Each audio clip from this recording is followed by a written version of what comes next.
Hello, children. Yes, you read the title correctly. I'm making a video about trans people. Not because I've been accused of transphobia this time, but because we reached a like goal. Yeah, 3.7k likes. I always suspected my demographics a little queer.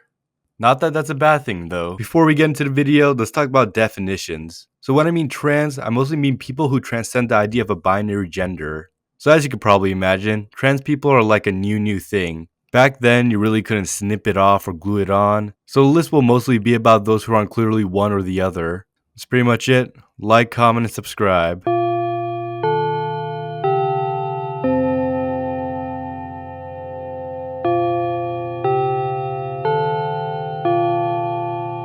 So according to what little information we have, the act of cross-dressing existed for a long time, right? We just don't know exactly when it started because back then male and female dressed looked the same. But in Tanegashima, it's been discovered that cross-dressing shamans existed during the late Yayoi period, so there's that. Plus in the Nihon Shoki, there's this cool story where cross-dressing killed 3 of the strongest warriors in all of Japan. A long time ago, there was a young boy named Osuno Mikoto, the son of an emperor who was just doing prince stuff, when he was asked by his father to capture 2 powerful brothers who would disobey Yamato orders all the way in Kyushu. He accepted the quest, but before he left, the princess gifted him with a woman's kimono, just because. The story isn't very clear on why specifically women's clothing. So he traveled to Kyushu, where the 2 brothers were having a party, and the only way to sneak in was to dress up as a woman and blend in with the others. He successfully infiltrated the place, killing both of the siblings, but before he could finish the little brother off, he asked Osuno to bear the name Yamato Takeru because it means the strongest, and also to kill one more warrior who's said to be the greatest fighter in all of Japan. So he did, came back a hero, the end. In the Heian period, there's probably about 100 stories about cross-dressing for political, identity, or religious reasons. One funny story was during the Heiji no Ran, where after Minamoto no Yoshitomo took over the imperial palace, Emperor Nijo escaped the castle by dressing up as a woman and fleeing the capital. And then a few years later, during the Genpei War, Takakura no Miya was about to stage a rebellion against the Taira clan, but the plan was quickly discovered and he was about to face some charges, right? But one of his retainers came up with an idea. Dress up as a woman, escape capture. Another great idea that didn't work this time. Because while disguising himself, he jumped over a ditch and passerbys were like, there was no way a woman would ever jump, especially over a ditch, something is going on. To make a long story short, he was captured, imprisoned, exiled, and murdered. That's not it though. During the same war, Minamoto no Yoshitaka also disguised himself as a woman escape capture. Minamoto no Yoshitsune was cross-dressing when he met Benkei at the Gojo Bridge. And then during the Onin War, there's several stories of warriors attempting to evade capture by cross-dressing. Unsuccessfully, might I add. Now those are just political cross-dressing. Where all the religious cross-dressing, you say? Well, lucky to all you with bitches out there, there's a lot of examples. There's the otokomiko, where traditionally female shrine attendants, responsible for doing prayers, purifications, and ritual dances being performed by males. In places where women are banned from entering, women who need to enter would either just dress up as a male or just live as a male altogether. And cause women were banned from entering Buddhist temples, young boys would dress up in women's outfits as sexual alternatives. Which, although fucking disgusting, just goes to show how gender was more fluid back then. Now, those are just examples that show gender fluidity in practice. Although we really can't name trans individuals in most of Japan's history, we more or less know they exist because stories like Torikaeba ya Monogatari.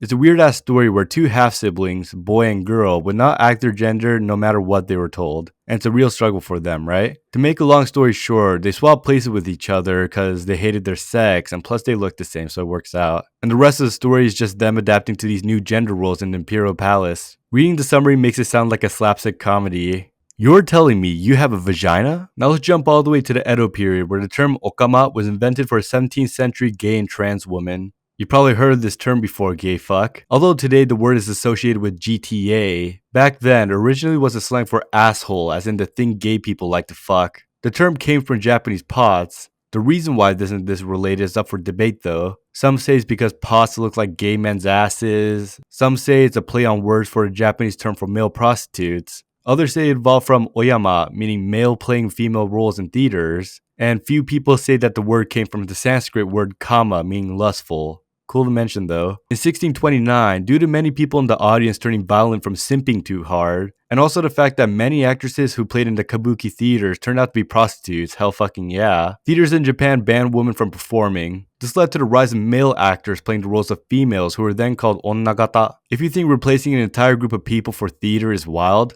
Fun fact, the West did the same with black people, and I don't doubt if black people existed in Japan at the time, they would also have banned them from acting as well. Sorry, Brian Tyree Henry, just a thought experiment. So up until now, it's pretty evident that trans people existed and were just another part of society. Now let's dismantle all of that because now we're in the Meiji period. So as part of westernization, LGBT stuff were banned and shunned, which included the fluid ideas of gender identity. Fortunately, the consequences were that dire, because during the following decades, genderism started to make a swift transsexual comeback. The reason why something like this is possible in Japan, but not in, say, the United States, is because there's not really a context or a reason for sentiments to exist. Even today, regular conservatives don't really care about cross-dressers all that much. They would much rather be racist against Korean and Kurdish people. Professionals have standards. Taisho period is what I like to call the first domino. First of all, a cross-dressing subculture started to pop up in places like Tokyo, mostly for performance-based reasons, but individuals use it as a way of self-expression. Adding to this is the fact that women were able to wear male clothing now, the lines between genders start to gray up. Second, theaters all around Japan start to violently explore the ideas of transcending gender. Now women are playing the roles of men and vice versa. Type the Maruhi emoji in the comments if you think tomboys are hot. And third, gender dysphoria became a topic in the medical industry, leading to people like Nagai Akiko to come in. She was born in Tokyo in 1924 as a male, but she didn't like that, so she was going to do something about it. 1924, isn't that crazy? Sliced bread was invented in 1928. In her mid-20s, she went through a two-stage procedure to completely get rid of her cock and balls. And later on, she also did that breast augmentation thingy. Silicone breasts were invented in 1962, so honestly beats me what they used in there. By 1953, she became a woman based off most people criterias and also the first trans person in Japan, legally as well. Not all up from here though. In 1964, because the Tokyo Olympics were approaching, there was a movement to just clean up Japan and make it more presentable to the world. And one problem Japan seemed to have at the time was a shit ton of prostitution. That was easy to handle, just enforce the existing law. But the only type of people immune to the law was trans women because they were legally male. To fix that, the Blue Boy trial occurred, which raised the conditions for trans surgery to occur, ostracizing trans surgeries in the process. It wasn't until 1998 until the next surgery happened, just because the bar and social pressure was so high. In 2003, Japan passed a law allowing transgender people to change their gender on legal documents. 性同一性障害者の性別の取り扱いの特例に関する法律. Soon after, 7,000 people changed their genders, meaning there's at least 7,000 transgender people in Japan at the moment. And since then, transgender rights slowly improved with the addition of gender-affirming healthcare available in major hospitals all over Japan, and the removal of certain boundaries that prevented people from receiving those needs. And today, the idea of trans people existing is, I guess, normal. It's really hard to generalize how most people feel about them. I'm cool with it, like, comment, and subscribe. And I think the majority of people out there just really don't care at all if they're different. Moscow Deluxe have like 5 shows on late night television. Abu-chan has 200,000 followers on Instagram. That's 30 times more followers than me and I'm straight. Everyone in my family knows who Chitan is, so it's safe to say between Denmark and Afghanistan, we are around Poland when it comes to LGBT stuff. Not the worst, but it could be better. Anyways, that's basically it. 5,000 likes and I'll do the next big thing, black people in Japanese history. If you learn something new, make sure to subscribe and comment how much you support trans people like I do. Also, if you think I missed or should have mentioned a notable trans person, please comment that as well. I support trans rights. I support trans rights. Thanks for watching. Kita no sakabadori ni wa nagai kami no onna ga niau. ちょっとお人よしがいい。